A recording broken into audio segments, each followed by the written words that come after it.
Good morning everyone. Ayan guys, share ko lamang po itong aking ulam for today. Pinangat na isda. So ayan guys, napakasarap nito guys. Magandang morning sa inyong lahat. Luzon, Visayas, Mindanao.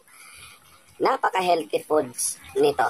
Napaka-healthy nitong ulam ko for today. Ayoko na po ng ibang ulam muna. Sa isda muna tayo tumutok. So ayan. Yan, ang sarap-sarap. Yan. Nilagay ko lamang to guys ng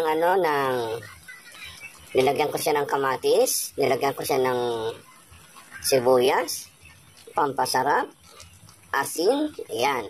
Tapos naglagay din po ako guys ng okra, ayan, para meron kaming gulay. At naglagay na rin po ako guys ng siling haba para medyo maanghang ng konti. So, ayan. Ayokong maiga to guys, kaya gusto ko nito merong konting sabaw. Ang tawag nito sa amin ay pinangat.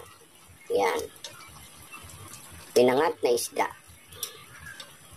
Masarap to guys.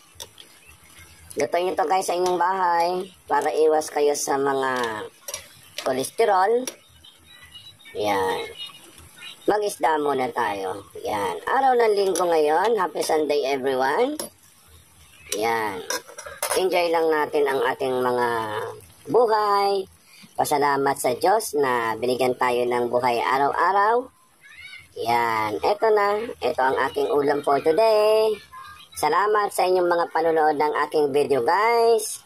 God bless us everyone. Ayan. Ayan. Ang sarap niyan guys. Ayan. Medyo masim-masim siya ng konti. And then pag malapit na po siyang maluto, lalagyan ko siya guys ng konting mantika. Yan, yan. Maraming salamat. Buong mundo, Luzon, Visayas, Mindanao. Magandang umaga po sa inyong lahat. I love you to all my followers. Sana panoorin niyo po itong aking video ng aking pagluluto ng pinangat na isda. Maraming salamat.